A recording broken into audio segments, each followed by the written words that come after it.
চান্সই নেই মুখ্যমন্ত্রী হওয়ার। বিজেপি কিন্তু এবার মানে যেভাবে হোক বাংলাটাকে, তাই একটা একটা কি বলো প্রক্রিয়া। এসআইআরটা হলে কার লাভ হবে আমি জানি না। এসআইআর হলে কিন্তু যে ক্ষমতায় থাকে তার একটু অসুবিধা হয়। আমরা বিহারেও দেখেছি, বিহারে এসআইআর হয়েছিল বলে বিহার কিন্তু আজকে লালুচ্যুত হয়েছে। আমরা শুনেছিলাম একটা স্লোগান, সামোসা মে জব তক হ্যায় আলু, বিহার মে তব তক হ্যায় লালু। সেই লালু প্রসাদ যাদব তো আজকে সরে গেলেন, নীতিশ কুমার তো আসলেন, দিদি কিন্তু সেই ভয়টাই পাচ্ছে। মুখ্যমন্ত্রী থেকে কি দিদির মানে এই বছরে ভোটের পরে মুখ্যমন্ত্রিত্ব হারানোর কোনো ভয় আছে? চান্সই নেই মুখ্যমন্ত্রী হওয়ার। বিজেপি কিন্তু এবার মানে যেভাবে হোক বাংলাটাকে নেবেই, কিন্তু 356 করে নয়। আমি সেদিন বিজেপির খুব উচ্চ পর্যায়ের একটা মিটিংয়ে ছিলাম। আমি বিজেপির একজন খুব দায়িত্বপূর্ণ একজন পদে আছেন, সেই রকম একজন মানুষের সঙ্গে মিটিং করেছি। আমি হাত জোর করে বলেছি, দেখুন স্যার, 356 ভুলেও বাংলাতে করতে যাবেন না, মানে জারি করতে যাবেন না। তাহলে মমতা ব্যানার্জি এমন নাটক করবে, এতদিন আমরা ধর্ণা দেখে অনশন দেখে অভ্যস্ত, মমতা দি হয়তো সেদিন নিজে বিষ খেয়ে নেবেন। ওনার রাজনৈতিক মৃত্যু কেটে চাই, ওনার কিন্তু শারীরিকভাবে মৃত্যু আমরা কেউ আশা করি না। সেটা ক্ষমতায় মানে কমব্যাক করার মতো ক্ষমতা কিন্তু বিজেপির নেই। আপনি তো মমতা বন্দ্যোপাধ্যায়কে খুব কাছ থেকে দেখেছেন, উনি বলছেন উনি সাধারণ মানুষের জন্য লড়ছেন, আপনি কি সেটাকে বিশ্বাস করেন? সাধারণ মানুষের জন্য উনি লড়তেন, সেই লড়াইটা দেখেই তো আমি মমতাদির কাছে গেছিলাম। 84 সাল থেকে 89 সাল উনি সাধারণ মানুষের জন্য লড়েছেন। দিদির বাড়িতে গেছেন, অভিষেক বন্দ্যোপাধ্যায়কেও দেখেছেন। অভিষেক বর্তমানে আপনি বলছেন মুখ্যমন্ত্রী মমতা বন্দ্যোপাধ্যায় মুখ্যমন্ত্রী থাকবে না, কিন্তু যদিও বা তৃণমূল কংগ্রেস জিতে যায়, তাহলে কি মুখ্যমন্ত্রীর মুখ বদলাতে পারে বা অভিষেক বন্দ্যোপাধ্যায় কি কোনো? যদি তুমি একটা কথা বললে তো, যদির কথা নদীতে, আর কিছু বলবো না, যদির কথা নদীতে। আপনি অভিষেক বন্দ্যোপাধ্যায়কে কিভাবে দেখছেন? অভিষেক বন্দ্যোপাধ্যায় এমবিএ পাস করেননি, এমবিএ পাস করেননি। উনি তো ডায়মন্ড হারবারের এমপি ছিলেন, আমি সাতগাছিয়ার এমএলএ তখন। অভিষেক বন্দ্যোপাধ্যায়ের তো জন্ম নিয়ে প্রশ্ন আছে।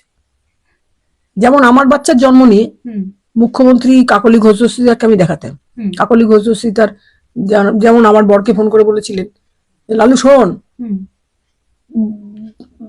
বাচ্চা ধারণ করতে গেলে যেমন পুরুষ মানুষের দরকার, পুরুষই তো বাবা হন আর মেয়েরা মা হন। ও আছেন তো ছেলে পুরুষ মানুষ, একটা কিছু বলেছিলেন যে সোনালি ইজ আনফিট ফর ক্যারি। তখন আমি বললাম আমার এই বাচ্চাটা তাহলে কি? ওটা কিন্তু কাকলিদি বলেননি। কাকলিদি এত খারাপ ঘরের মহিলাই নন, ওটাকে বলানো হয়েছে মমতাদি বলিয়েছে আর কি, যে কাকলি তুমি বলো, তুমি বলো। আমাকে দিয়ে এরকম অনেকের বিরুদ্ধে অনেককে বলানো হয়েছে। আমি সরি যে আমি যদি কোনোভাবে কারোর মনে কোনো আঘাত দিয়ে থাকি, আমি আঘাত দিতে চাইনি। আই মিন মানে forced by Miss Mamata Banerjee. উল্টোপাল্টা কথা বলার জন্য আপনাদেরকে ফোর্স করা হতো কি? এখনো মানে এখন তো আমি বিজেপি করি, এখন তো আমি তৃণমূল করি না, করা হতো। আপনি যতদিন তৃণমূল করেছেন ততদিন আপনাকে কি মানে আমি তো মনে করতে পারি না, আমি অনেক কিছু করিয়েছি, অনেক অন্যায় কাজ করেছি। পার্থ চ্যাটার্জি আবার জেল থেকে ফিরলেন, জেল থেকে ফিরে উনি একদিন দায়িত্বে পেলেন, লাইব্রেরির দায়িত্বে পেলেন, কি বলবেন? পার্থদা জেল থেকে যেদিন বেরোলেন সেদিন আমার মোবাইল ফোনটা তো এখন আমার কাছে থাকে না, ডাক্তারের পরামর্শ মতো এখন আমার বরের কাছেই থাকে। পার্থদা ফোন করেছেন ওকে, কে রে সোনালি? তখন আমার হাজবেন্ড বলেছেন কে বলছেন? তখন আমি পার্থ চ্যাটার্জি। তখন বললেন না পার্থদা, সোনালি তো এখন ভেতরের ঘরে থাকে, আচ্ছা আমি দিচ্ছি। পার্থদা হাউ হাউ করে কাঁদলেন, সোনালি কি অশুভ মেয়েটার সঙ্গে আমরা দল করেছিলাম। আমি তখন বললাম পার্থদাকে, পার্থদা তোমরা তো দল করেছিলে, আমি তো দলের ঊর্ধ্বটা অনেক কিছু করেছি, যেটা করেছি সেটা সবাই দেখেছে, কিন্তু যেটা করিনি মানে যেটা আমি বলতে পারি না এমন কিছু তো করেছি, সেটা হয়তো আমি বলতে পারছি না। আমাকে দিয়ে কি করানো হয়নি। তার বাড়ির কেউ হাসপাতালে ভর্তি হলে